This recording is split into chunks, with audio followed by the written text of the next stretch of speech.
Hello, and welcome back to the Blockchain Scholars podcast, sponsored by VeChain. My name is Daniel Liebau, and I'm proud to say that this is already our 10th episode. I'm particularly excited to introduce today's guest. Our guest is interested in how technology changes economic forces. Currently, she's an associate professor for technology at New York University, and before joining NYU, she was an assistant professor at Harvard.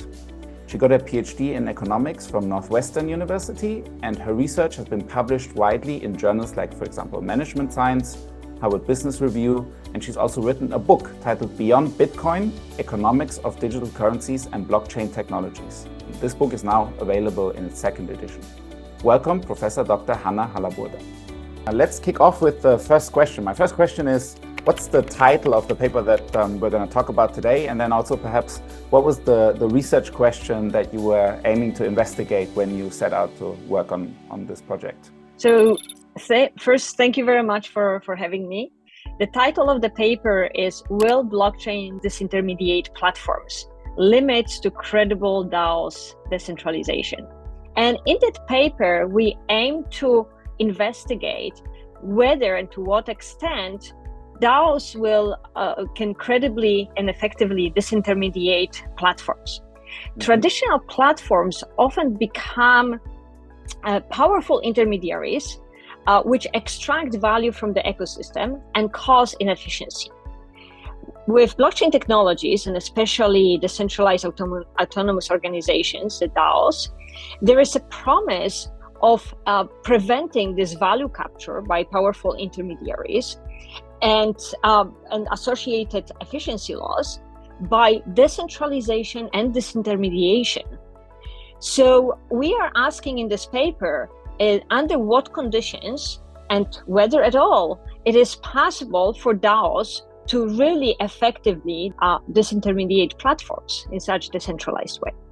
Okay, that's very interesting. And of course, I had a little peek before we have our call today.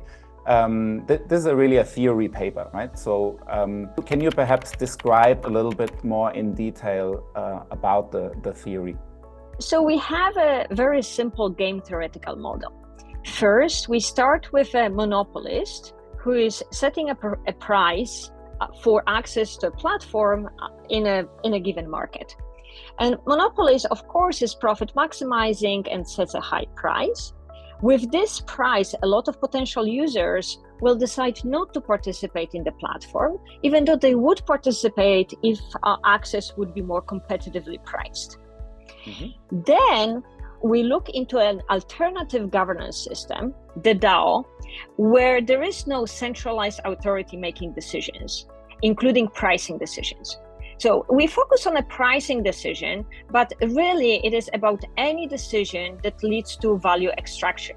It could be a decision to maybe use personal information for targeted advertising. So in a DAO, instead of a monopoly setting up a price, all potential users get a governance token. And with that governance token, they can vote on a price. If there is any profit created by the platform, this profit is distributed to the token holders as a dividend. Mm-hmm. So such a DAO could vote on a price that barely covers the costs, leaving no profits, but resulting in the largest participation in the platform, which creates the most value for the participants. With such a model, we want to answer whether the DAO will really vote on such low and welfare maximizing price or not necessarily, because just having technical possibility of such a decentralized system does not mean that we are going to get such a decentralized system in equilibrium when we account for incentives. Yeah, no, that makes a lot of sense. What did you find? What are the key results? Of course, there's lots, but if you had to summarize briefly, what did you find out? So the main result is that, again, just having technical possibility of decentralization does not necessarily lead to this decentralization to be realized in equilibrium, because incentives of participants may create re-centralization forces. So we do find that it is possible to really realize the promise of DAOs and this decentralized system, but unfortunately under very narrow conditions. So, for example, when all potential users have exactly one token and it is not possible to trade this token, then indeed they will vote for this value maximizing price that will result in no profit. Mm-hmm. However, if we allow for trading of governance tokens, which is the case for most DAOs, then it turns out that some of the users will have more value for owning more tokens and they will be willing to pay more, leading to re-centralization. So in the end, we are going to see control concentrated among few users that will hold the majority of the tokens. Now, that creates a problem for decentralization because those few users will have disproportional power to sway the decision towards what benefits them the most. And what is really interesting is that once users have more tokens, more governance tokens, they actually prefer higher price. So the preference for the price that they will be voting on or any other decision actually depends on how many tokens they have. So we end up in equilibrium in a situation where few users have disproportional power to sway decision to their side, and they also prefer higher price. In the equilibrium, we may end up with high price, almost as high as the monopoly price, and very far away from this, what we call democratic DAO, where everybody holds only one token. Right? So this is not what we would want from a DAO, but unfortunately, it also coincides with anecdotal empirical evidence when we look at the concentration of governance tokens in the DAOs. That's really interesting. And I suppose that this happens regardless of the initial holdings of these governance tokens that are perhaps already quite centralized when venture capitalists hold very large chunks. So what you're saying is basically this is something that emerges over time, regardless of where you start from. Yeah. Okay. So we actually in our model we start from the most decentralized initial position. Yeah. And we show that re-centralization happens. If we start with more centralized initial position, it's just quicker. So when we look at the dynamic of governance token holdings, it becomes more and more centralized. And sometimes when you start with a centralized position, there is no way to really credibly decentralize. Yeah, makes sense. Okay, wow. So this is obviously quite a big deal because that's not what DAOs stand for, so to speak. What do we do with this insight as a practitioner, right? Let's say we are part of financial services or we are entrepreneurs who thought about eventually building a DAO. There are obviously kind of different perspectives, but what do you think this insight means for practitioners? So for many different types of practitioners. So first, for investors, depending on what the investors in DAOs are looking for. Because on the one hand, if the aim is to invest in a decentralized, efficient organizational structure, that may be difficult to obtain. And it may turn out that, really understanding the possible dynamics of token concentration may lead investors not to want to invest in projects that are more likely to be concentrated. But this concentration leads to more profitability. So maybe, in fact, it may make it more attractive for investors who want to increase the return on investment. So it may cut both ways depending on what is the purpose of the investment. Now, another set of practitioners that for whom it may be interesting are policymakers and regulators, because if we are thinking about the future of organizations and maybe allowing some legal clout to DAOs, then it is really important to understand how it may go wrong and maybe what are the tools to prevent this reconcentration and recapture. Because think about the discussion we have right now about platforms being powerful value capturing entities. If we end up with DAOs similarly capturing value and re-centralizing, it may be even more difficult because those may be anonymous entities, and it will be even more difficult to regulate them than the discussion we have right now about centralized platforms. Yeah.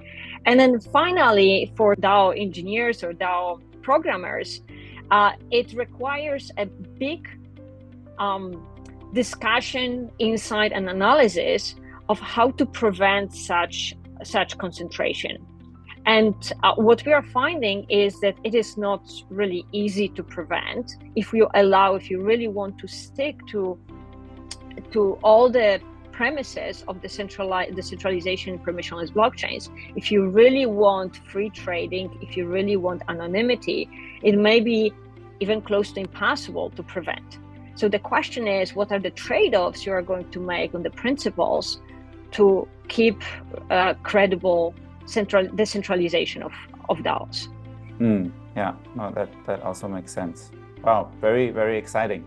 What do you think are some of the opportunities perhaps for other researchers that could build on your work, right? So you created that theoretical model. Any thoughts on what could be investigated next? Oh, I think there is lots that can be done. So the way we see it is that this is a very simple, like I said, very simple theoretical model that has very simple observation. So tradability of tokens and anonymity is going to lead to re-centralization forces, because this is what the incentives are leading us to.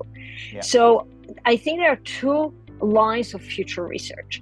One is empirical and experimental investigation of the forces that we identify. Do they, under which situations they appear and they are maintained, and to what extent people, when they are put in the lab, they are making these decisions. And maybe there is value of community, maybe there is value of community feeling, maybe, but again, DAOs are supposed to be decentralized and trustless. So those trade-offs should be investigated also empirically. We are theoretical research is basically clarifying our thinking and pointing to certain forces that then need to be investigated in experimental and empirical settings. Mm-hmm. But also in theoretical line of research, again, we have a very simple model. There is a lot of promise in investigating more complex environments, maybe regulatory restrictions and the effectiveness of regulatory restrictions, and maybe adding more elements of interaction that would help us identify how we can prevent those re-centralization forces. Yeah. Okay. Wow. There's still lots of opportunity to dig deeper into DAOs than as it seems. Fantastic. Oh yeah, I really think this is like we identify a small little effect that needs much more investigation. So I see a lot of research coming out of it. Yeah, I mean there are at least some draft papers already that I think you also alluded to in our conversation earlier that look at it empirically. But yeah, I think there's still a lot outside of the pure centralization versus decentralization to investigate as well, right? Yeah. Also, I mean, if I may add, there is this our thinking about centralization, decentralization is very often binary, and it doesn't need to be so. So instead of saying something is centralized and decentralized, it is a more continuous measure. It's how decentralized it is. And maybe the future of DAOs and also blockchains is in some intermediate level of decentralization, because full decentralization backfires in many ways. And full centralization, of course, is something that is frowned upon. Yeah. But I just wanted to say that we need to watch out for those re-centralization forces, because if we do not, we may end up with the same effect as what happened with the previous technology that was promising to decentralize and disintermediate and democratize everything, which was the internet. which brought us the most powerful intermediaries ever. No, that's a good observation. And unfortunately, we're also running out of time. We want to keep these episodes short. Of course, there would be much more to discuss if we had a little bit more time. But Hanna, I thank you so much for joining us today. And then I'll hope to see of you again. I don't know whether you realize, but you are our first guest who has contributed to 2 episodes, because I had David on the show earlier that talked about the paper that you wrote with him on Bitcoin mining. So at least your work appeared twice. Yeah. Excellent. Okay, thank you. Thank you very much. DAOs are conceptually fascinating. Even if we're only at the beginning of their development, I believe there's more to come. And it will be important for financial services professionals to understand how to assess this new type of organization. In the very near future, they might become service providers or even clients. I hope you've enjoyed today's episode, and I very much hope to see you again next month. As usual, I kindly ask you to help spread the word about the Blockchain Scholars podcast, as we are still developing our audience. And thanks again to VeChain, our sponsor. See you next month.